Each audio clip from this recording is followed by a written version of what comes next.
آج ہم نظام آباد اسمبلی حلقے کی بات کریں گے۔ اس سے پہلے کہ ہم آپ کو نظام آباد اسمبلی حلقے کے بارے میں تفصیل سے بتائیں، آئیے ایک نظر ڈالتے ہیں نظام آباد کی مجموعی آبادی پر۔ 2011 کے اعداد و شمار کے مطابق دیکھیں تو اس وقت نظام آباد کی مجموعی آبادی 15,77,108 ہے، جن میں خواتین کی تعداد 8,05,665 ہے، جبکہ مردوں کی تعداد 7,71,449 ہے۔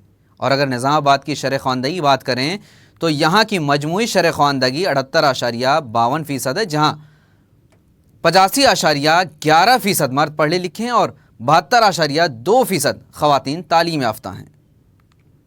اگر نظام آباد کو مذہبی اعداد و شمار میں تقسیم کریں تو یہاں سب سے زیادہ ہندو مذہب کے ماننے والے ہیں، جن کی مجموعی تعداد 83.23% ہے، اور وہیں دوسرے نمبر پر مسلم ہیں، جن کی تعداد 15.35% ہے۔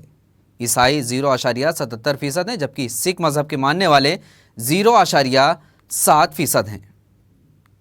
ویسے نظام آباد میں زیادہ تر لوگ تیلگو زبان کا استعمال کرتے ہیں، اس کے بعد اردو زبان یہاں کی سب سے بڑی زبان ہے، اور کہیں کہیں مراٹھی زبان بھی بولی جاتی ہے۔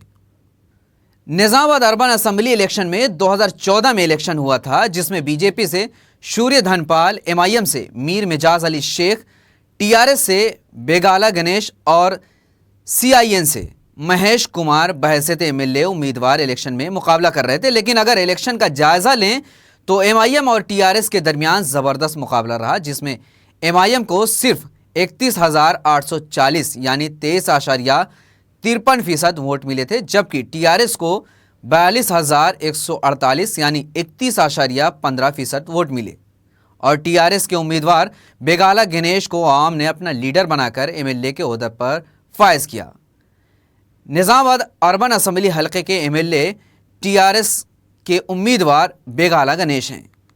اب بات کرتے ہیں یہاں کے ان مسائل اور پریشانیوں کی جن سے آج بھی یہاں کے عوام پریشان ہیں، اور سیاستداں اس پر اپنی سیاسی روٹیاں سیک رہے ہیں۔ ہر الیکشن میں صرف بڑے بڑے وعدے ہوتے ہیں، لیکن آج تک کسی بھی سیاسی لیڈر نے زمینی سطح پر ان کی پریشانی کو حل کرنے کی کوشش نہیں کی۔ یہاں کا سب سے بڑا اور اہم مسئلہ SC/ST کے آپسی تنازعات ہیں۔ حالیہ تنازع میں گونڈ کمیونٹی نے حکومت سے یہ مطالبہ کیا تھا کہ لمباداس کمیونٹی کو ST کی لسٹ سے ہٹا دیا جائے، اور وہیں اس مطالبے کے ساتھ ہی دونوں کمیونٹی کے درمیان تشدد چھڑ گیا۔ اس آپسی اختلافات اور تشدد کے درمیان جو لوگ بیچ میں آئے ان کو بھی اپنی جان سے ہاتھ دھونا پڑا۔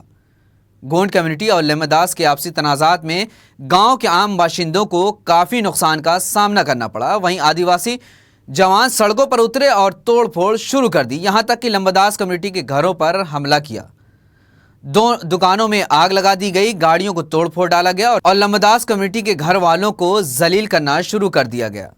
شروع میں لمباداس کمیونٹی ہر طرح کی مشکلات کا خاموشی سے سامنا کرتی رہی، لیکن بعد میں انہوں نے اس کا بھرپور جواب دیا۔ اور اگر سڑکوں کی خستہ حالی کی بات کریں تو نظام آباد میں شدید بارش سے راستوں کی حالت بہت ہی خراب ہے۔ مختلف جگہوں پر کیچڑ جمع ہونے سے راستے جام ہو جاتے ہیں، جن سے نقل و حمل میں کافی پریشانیوں کا سامنا کرنا پڑتا ہے۔ سڑکیں خراب ہونے کی وجہ سے ٹریفک کے مسئلوں سے بھی لوگوں کو جوجھنا پڑتا ہے۔ سڑکیں کم اور خستہ حالی کی وجہ سے عوام کو ایک جگہ سے دوسری جگہ جانے میں کافی وقت لگ جاتا ہے۔ ریاستی حکومت مسلسل کاشتکاری کے بجٹ میں اضافے کی بات کرتی ہے اور جھوٹے وعدوں سے کسانوں کو خوش کرنے کی کوشش بھی کرتی ہے، لیکن کسان کی حالت بد سے بدتر ہوتی جا رہی ہے۔ جدید ٹیکنالوجی سے محروم کسان آئے دن سڑکوں پر اتر آتے ہیں اور احتجاج کرنے پر مجبور ہوتے ہیں۔ اس سال شدید بارش سے فصلوں کی پیداوار پر کافی خراب اثر پڑا، اور بازار میں گرتی قیمتوں سے کسانوں کی پریشانیاں مزید بڑھ گئیں۔ آپ کو بتا دیں کہ نظام آباد سے منتخب MLA بیگالا گنیش اور ریاستی حکومت نے نظام آباد کی ترقی اور خوشحالی کے لیے جو وعدے کیے تھے وہ وعدے ہی رہ گئے، اور آج بھی عوام مشکلات کا سامنا کر رہی ہے۔ ہم امید کرتے ہیں کہ آنے والی سرکار ان مسئلوں کو دور کرے گی اور ان پریشانیوں کو حل کرنے کے لیے وہ قدم بڑھائے گی۔ شکریہ۔